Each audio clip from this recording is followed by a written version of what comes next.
400 కోట్లు కలెక్ట్ చేశారు మీ పార్టీ గారు 4-5 నెలలుగా.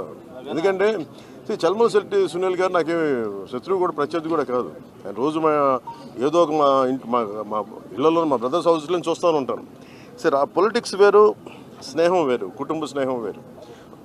నిజంగా ఆయన ఒక పార్టీ మీద నిలకడగా ఉండే వ్యక్తి అయితే నిజంగా ఒక జాలి పాపరే ఎన్నిసార్లు ఓడిపోయాడు. ప్రతిసారి అవకాశవాదంగా నిలబడటం, వెళ్ళిపోవటం, మళ్ళీ ఎలక్షన్ ముందు రావటం, ఇవన్నీ సరైన సంకేతాలు పంపం.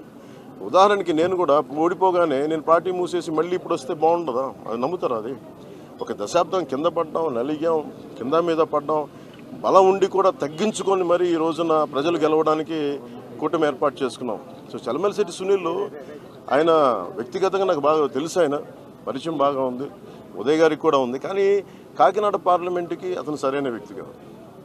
ముఖ్యంగా సునీల్ గారు చాలా కీలకమైన ప్రశ్నలు కొన్నిటికి సమాధానం చెప్పాలి. కాపు రిజర్వేషన్లు చీకొట్టింది వైసీపీ పార్టీ, అలాంటి పార్టీని రిప్రజెంట్ చేస్తున్నాడు. 27 దళిత పథకాలు తీసేశాడు, దానికి సమాధానం చెప్పాలి. దళితులకు సంబంధించి బీసీలకి 34% నుంచి 24% స్థానిక ఎన్నికల్లో తీసేశాడు, దానికి సమాధానం చెప్పాలి.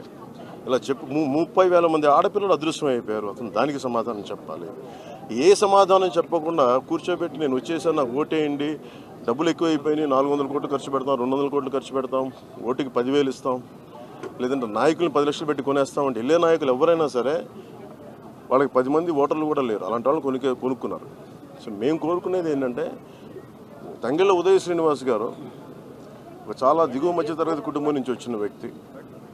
ముఖ్యంగా ఇంజనీరింగ్ చేసిన తర్వాత తన స్వయం శక్తితోటి టీ టైం అనే కాఫీ డే చూసాం, లేదంటే స్టార్ బక్స్ చూసాం, లేదంటే బరిస్టా కాఫీ చూసాం, ఇలాంటివన్నీ టీ లీఫ్ అని మన విదేశాల్లో ఉండే బ్రాంచెస్కి వెళ్ళిపోయింది.